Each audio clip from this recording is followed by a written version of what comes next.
It has been a while ever since I recorded a YouTube video, but here we are now. How can I say this? It has been very busy for me. This 2 months for me has been fucking insane. I'm just going through a lot of shit right now. Anyways, at January, I made a Wattpad goal for New Year's for 2022.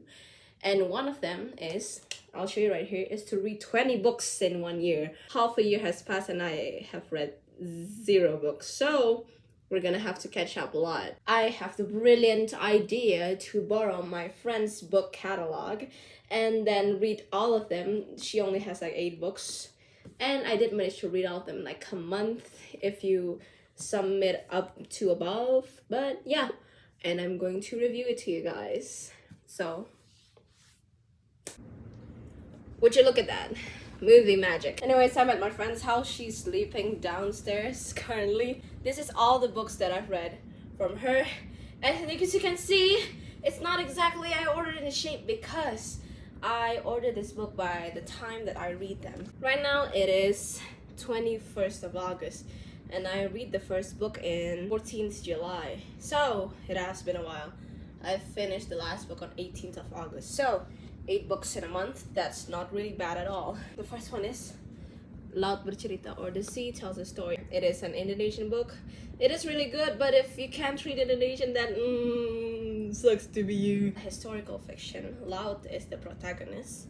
And it is set on the history, the regime of Suharto in the New Order. It is historical fiction of in Indonesia. So Laut and his student friends in college is trying to make a rebellion and trying to make protests against this really overpowering president. Was very famous for making people disappear if they are against him. This book is really good because, you know, I have this complaint for a while ago that most Indonesian books don't really use the formal language, you know, like the poetic language, but this book, it is like formal all throughout the book. There is no like slang words, that which is what I really want. There is a lot of classical references. I really hope this is what this will be translated to English because I just really enjoyed reading it. Next book we have Frankly Love by David Yoon. He is an Asian author, and this tells about an Asian American, Frank Lee, who is Korean American and cannot speak Korean but is, you know, knows Korean.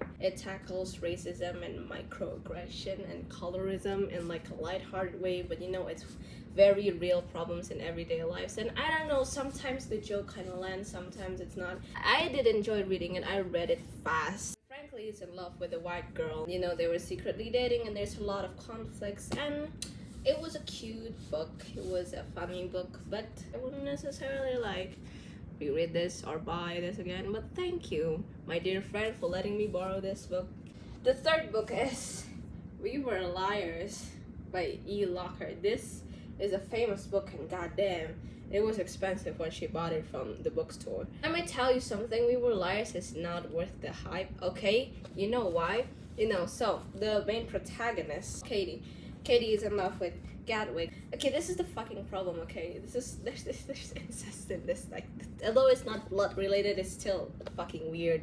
Like, I know that blood related, they're still cousins. I don't like it. When I first started reading it, there's a lot of mystery, a lot of money, inheritance, legacy, you know, towards it, and I don't really like it because although this book is short, okay, but it doesn't give me enough time at least to invest in all these characters for the big reveal to happen. The book only got good on the last 20 pages and that's it. I feel like this book could have been written better, at least for me to get engaged through the story. Sidney Sheldon, Bloodline.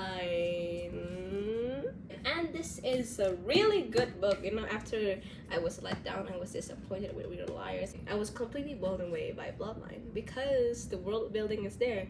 It gave, you know, half the book is just character building, but like it didn't feel like character building before the story progresses. It didn't feel like character building at all because I was just enjoying each of this character backstory because they're so unique. Although they're old people, that's probably stinky. It's good. There's this dude who has a pharmacy and this dude died, and you know, there's speculation that someone killed him and whatever. We try to find it out, and you know, the youngest hair is like the main character. It was hunted by every single old people that wants to get rich in the company and yada yada yada. Hello Universe by Erin and Treda Kelly. This is a kid's book. I finished this in like a day. So I was going to school as usual, and throughout that 7 hours, whenever I have a free time, I absolutely like burned through this book. It was a cute story. There wasn't really much of a world building. I didn't actually like read it in this order on purpose, but I'm glad it came in at the right time and I read it at the right time, because Hello Universe is a really cute story. If you want a light read after you read Lord of the Rings or whatever, this could be a good book for you. There's this one character that is called Kaori Tanaka, and she tells fortunes and can read the stars. She's into astrology and into tarot, and I'm like, I love her so much, because you know, it's like Stranger Things, but like very mild. Tales of Peculiar by Ransom Riggs. So basically this is like an expansion of the world building in the Peculiar universe, and this is basically like the old tales, the origin story of where they get all the references from. And I gotta say, I really like all of the stories. It's a bunch of short stories, but it's always so peculiar. And also, look at it. It always looks so. Listen, this book is expensive, but it's fucking worth it because they all look so beautiful. Like, look at this. I love the style. And also, this is fabric, y'all. This ain't just like regular paper. This is nice. Let me see if I can remember which one is my favorite. Like the Splendid Cannibals. So there's this little village thingy that has a lot of poor farmers in it. That is like lizard. If they cut their arm or their leg or their tongue or whatever, it will grow again. And in this universe, all the merchants and wanderers and travelers or people outside from the farm can only eat humans. So they sell their bodies, since they can grow it, to the cannibals. The Arson Project by Acadar.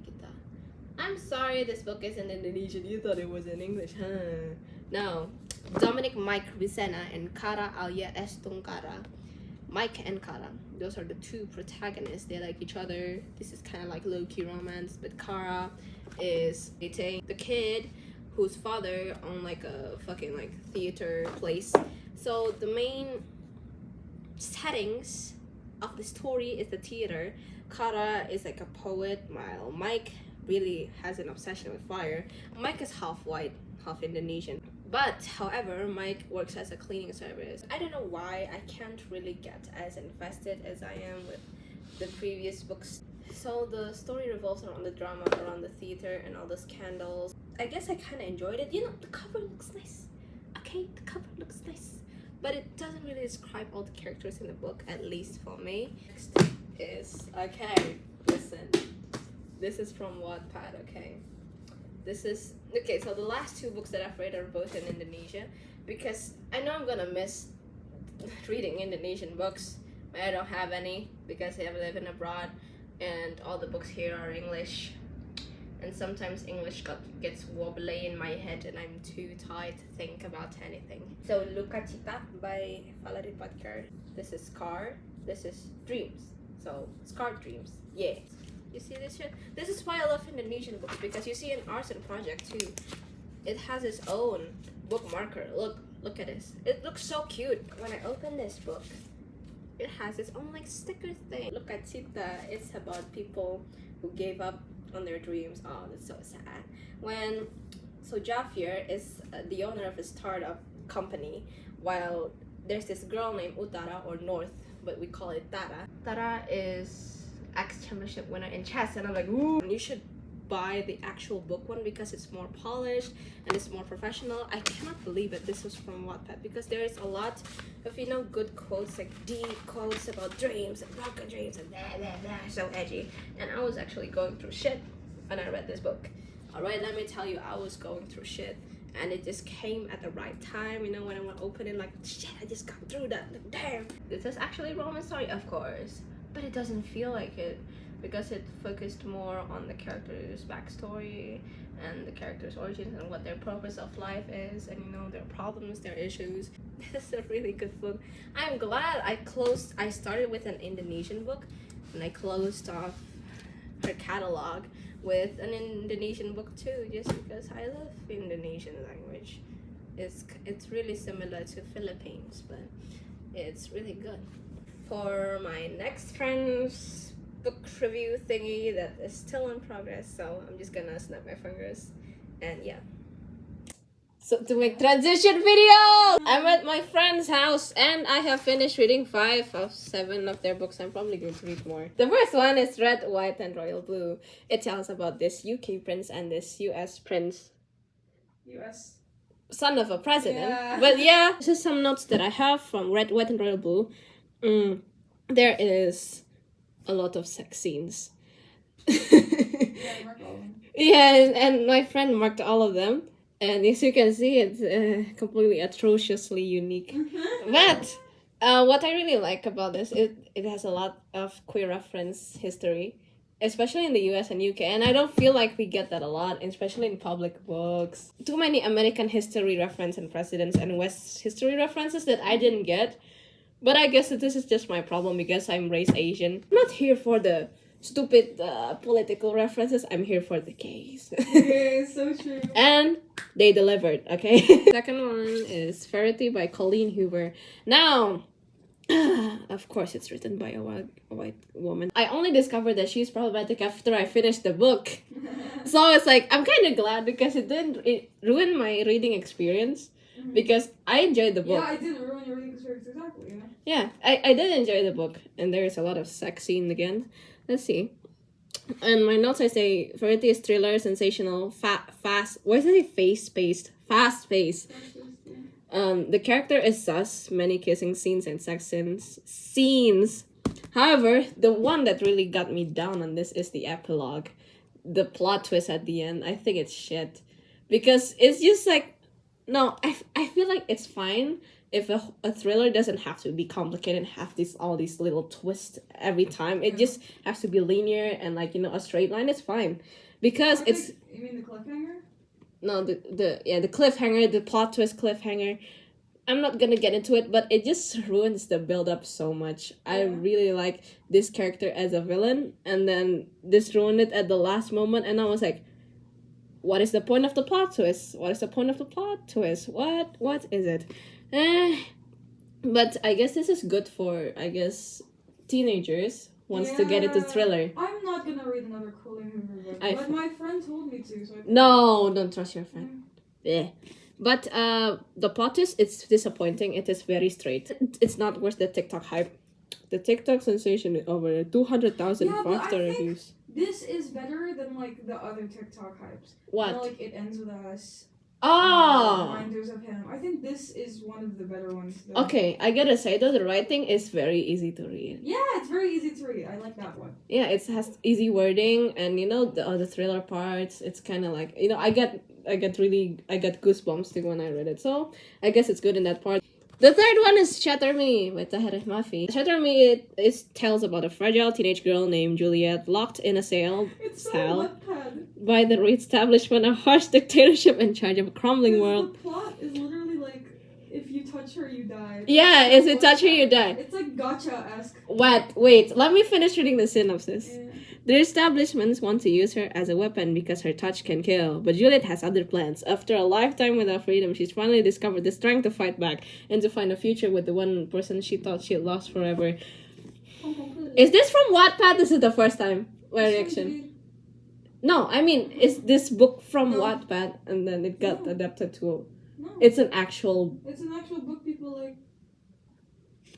So we're on the point of view of Juliet, and I know it's on purpose. They stylize it as like, oh, this is very edgy, she's touch starved. She doesn't socialize.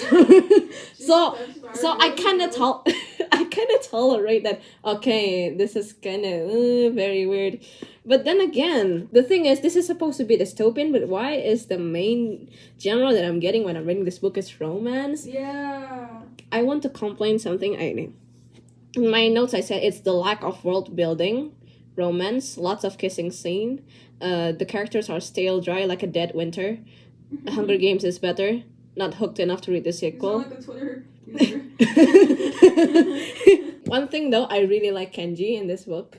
Oh my god, same! Yeah. Kenji, my beloved, I love him so much. Okay, listen. He's Asian. He's Asian, okay? His age Kenji something something. The thing is, I forgot how the book felt like when Kenji wasn't there because it's just so boring. Right? Like Kenji's amazing in the next love one. interest, Juliet, okay. It's okay, Juliet is boring, okay. But we need some spice to get in the book. If the Juliet world is building too problematic. Yeah, if the world building isn't cutting it, then at least the characters. Because what I analyzed from this book, this is a very character oriented. Yeah. Not like the Hunger Games. Hunger Games are, where the world building and the character kind of evens out each other and kind of, completes each other in a way. This is very, very like too character oriented. Listen, why is all the characters men?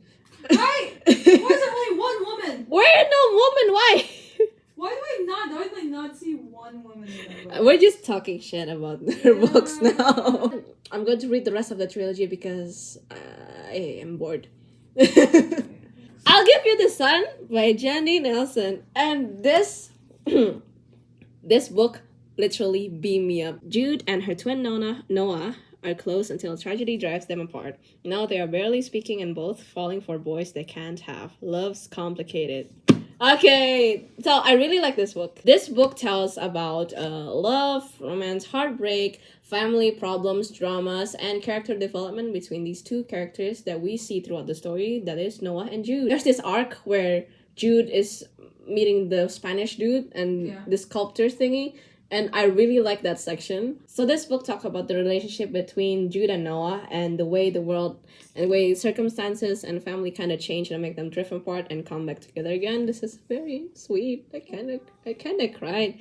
And what makes me so happy is this is the first book that doesn't have any sex scenes on it and kissing scenes. This is oversaturated with so much, especially Verity calling you where I am suing you for brain damage. I was so scared that I wasn't going to find any good books from you. Listen. This book is enjoyable. But they're not... Let's talk about point of views because it talks about sometimes we're in Noah's head, sometimes we're in Jude's head, and it kind of I really like the way that this is not on the narrator's point of view. Yeah, it's on the characters because it makes more sense. I was like kind of scared because here's the thing. I always throughout me reading all of these books, I always read one book at a time. Yeah, obviously. Yeah, because some people read multiple books Actually, at a time. I have read 2 books at a time before. How does it feel? Yeah. It's hard though. It's hard, right? I don't like reading 2 books at a time. Yeah, because it kind of ruins the immersion. Mm-hmm. The immersion and the pacing, so I kind of want to go into one headspace. Yeah. It's like so confusing. It's like, what the hell happened here? Oh, wait, what the hell happened here? Wrong book, this one. Yeah. So, yeah, that's, there. I want to buy this book, actually, and annotate it in my own way. Yeah, so good job! The 5th book that I finished today is A Good Girl's Guide to Murder. At first, I was really, really doubting it because it's popular on on TikTok too, right? On TikTok too. Yeah, I don't know. Yeah, I think it's just popular overall. Yeah, it's like everywhere. It's like the same level of popularity as SJM's books. Yeah, exactly. And I was concerned. I was like, I hope this is not a cringe like thriller kind of shit like Verity, because I was traumatized, to be honest. I do not want to read Verity again. The case is closed. 5 years ago, schoolgirl Andy Bell was murdered by Sal Singh. The police know he did it. Everyone in town knows he did it. But having grown up in the same small town that was consumed by the murder, Pippa Fitz a movie isn't so sure. Pippa. When she chooses the case as the topic for her final year project, she starts to uncover secrets that someone in town desperately wants to stay hidden. And if the real killer is still out there, how far will they go to keep Pip from the truth? Okay, so this book I just finished today, and I like it. I like the twist. You liked it? Yeah! After I get this shitload of this, I get this, and I'm like, yes! Wow, it's like the best for last. If you see in the book, there is a lot of transcripts makes it so easier for me to read. Transcripts of conversations and interviews makes it really easy for us and me to read, because I'm getting kind of sick of dialogues and Times New Roman. So true. Times New Roman. Fuck that. Fuck that font, man. I'm getting so sick of it, and I just need something fresh. So this was a breath of fresh air. And I think if you want to start on like a thriller book, this is a pretty light read. Yes. That's my first thriller book. And because the first few days, so here's the thing: when we're reading a book, I have to read one at a time, and I have to get immersed in it, so I can like fast read, and I have to get in the mindset. So, especially the style that the author is writing, I have to get used to it. If not, because this book, the first few days got me really thinking like, oh, what is the detail? Oh, they left at 10:40, and then and I was like, what the fuck is going on? No, I need to read it. I read a lot of the parts. You reread all of a lot of them? No. I mean, there's time for I'm reading this section, like, and I have to reread it again and read it again, and like, okay, got it, and I have to continue because it is a pretty detailed book, although it is 4,428 pages. 4,420. No. 428 pages. That's 420 pages. No, this 431 pages. Doesn't look like it. Yeah, Really this feels longer. They have the same length. Yeah, they feel like they're the same length. But this one goes quicker than this one. That's weird. Yeah, for me this one feels longer. I don't know why. There is a lot of twists and a twist and a twist, and it kind of the building makes sense, and I don't think it disappoints me like the end. You know, there's this thing where thriller authors like to put twists for the sake of shock value that didn't make sense. I don't know who I'm talking about that like it's better if you hint it like at the beginning, maybe in the middle, so that if the twist like actually revealed, it makes sense. This is a good read if anyone wants to try to read thriller as the beginner. But that is all 5 books that I've read from friend number 2. I'm going to read more of her books and I will review it when I finish reading. So I'm just going to do. I promise you this will be the second to last time that I'll snap my fingers and then we'll be done with the video. It is now the September 13th and I have read a total of 19 of my friends' books. This is the list. First, A Curse So Dark and Lonely by Bridget Kemmerer. I thought I wouldn't like this book. From the cover, I thought it was going to be cringy. I thought it was just going to be another Beauty and the Beast romance. But turns out I really enjoy this book and like this book. Although it follows the usual Beauty and the Beast trope narrative where there's a prince that's cursed and only a girl that falls in love with him can save him. The main girl, Harper, is from Washington, D.C. and she has cerebral palsy, which I did not know until now. So yes, a book fantasy with representation. The storytelling is pretty good and I really enjoy all the characters. This 500-page book I finished in a day just because I enjoyed so much. Like I did not have to force myself to read this book. If you want to start to get into fantasies with a twist of a modern, you can go and read this book. I read the sequel for Shatter Me, which is Unravel Me. Juliet escaped the establishment right after being stuck with Warner, and now she gotta change her life and adapt to like society in the Omega Point underground. And what I really like about this book is Kenji. You know, I read Shatter Me just for the sake of Kenji. I really dislike Juliet in this book. I think she's annoying, I think she's whiny, I think she's depressed, she's prickly, and she's like, oh no, I'm depressed. Shut the fuck up. Kenji is your friend. What are you doing with your life? The whole reason that I'm able to finish this book is Kenji. But however, man, this book ignited me. If you can see, there is a lot of pinks, and pinks is for, you know, steamy scenes, and there are quite a lot in this book. This book follows the trope of enemies to lovers, so now Juliet is with Warner. Of course, the love interest has daddy issues too, of course. I enjoyed this book the most because there's Kenji, and Juliet is not a whiny little bitch anymore, which is good. Warner isn't that bad, okay? He's tolerable and he's a clean freak. The sequel to A Good Girl's Guide to Murder, which is Good Girl, Bad Blood. There's this dude named Jamie Reynolds, and he went missing, and basically Pip is trying to find, so it's another missing case. But right now the twist is she now has an audience because she has a podcast and she has Twitter. She's a public figure, so she has more power and more hater and like, you know, trying to solve this case. So she's documenting it and she is trying to find her way through fame while solving this case, I guess. I enjoy it, you know? The third book I also enjoy, which is As Good as Dead. And although the start is really annoying because Pip I shouldn't have said that. This book I can only describe in 2 words: Bonnie and Clyde and drug addict. Pip has been solving like missing cases in the first 2 books, but now she's the one that has a stalker, and the stalker asks Pip, is like, who will look for you when you're the one who goes missing? And honestly, listen, if you want to read this book, just saying Bonnie and Clyde, that's it, period, okay? My friend said, the one that owns this book said that Pip is so fucking annoying in this, but it's only the first 100 pages. The rest 400 pages, okay, it's worth it, okay? I think it's nice. If you want to get into the A Good Girl's Guide to Murder trilogy, I said that it's worth it. Last book which I'm dreading to talk about is Acadar. I understand if y'all like this book, if y'all like this series, because a lot of y'all are weird. I was getting into the mindset of this book the same that I was getting into A Curse So Dark and Lonely, so I was expecting fantasy setting, you know, in the fantasy mindset. I was preparing my brain cells for some world building. There isn't that much, and if there is, I don't really care. Let me read you the synopsis. Fair is a huntress.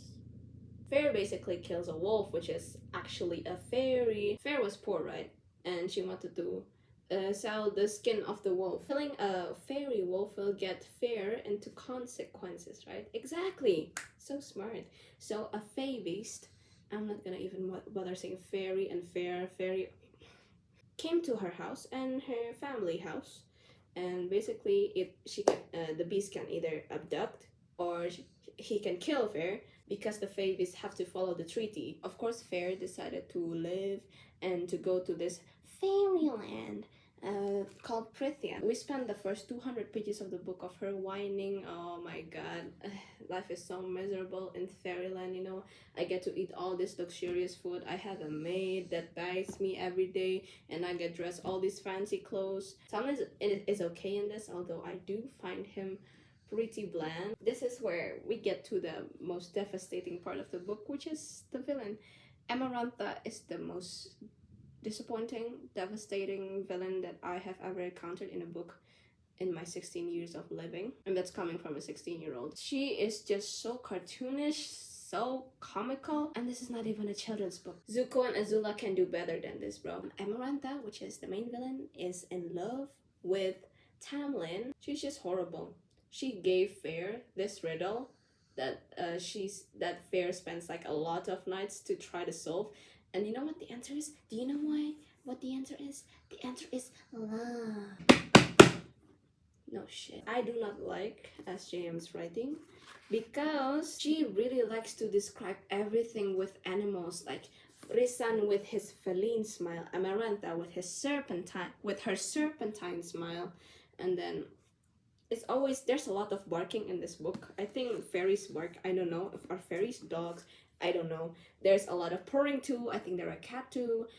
Purring, growling, rolling, barking. Like, these are a lot of the vocabulary that SJM use in this book and a lot of her other books. And it's just the way she describes things. For me, it comes off as just. However, in the lighter note, I do respect SJM's way of getting that back and hustling. The only thing that kept me from not DNFing this book, I have to keep my promise to my best friend, so yeah. Guess who came back with war books? Me! And look what I got! Ta-da! This is the novella for Adam and Warner. This one is Defy Me, then Restore Me. I just need some closure. I may have a love-hate relationship with this series, but nevertheless, it satisfies my need for shitty YA novels. It's not even that shitty, it's just like a 16-year-old girl becoming the president of like the entire world. That doesn't make sense, okay? Not in my sci-fi fantasy fiction trope. Now she just becomes a Mary Sue, the protagonist, I bet. I haven't even read this. This is going to be the 20th book, and then I will finally end the video. And maybe in the next one, I will do a reading vlog of this. Finally finished the 20th book, and it's not that good. I feel like this novella is only just for fan service, so we can get to see Warner's point of view and Adam's point of view, and I don't mind that at all. I started this challenge at 14th of July and finished this challenge at the 19th of September.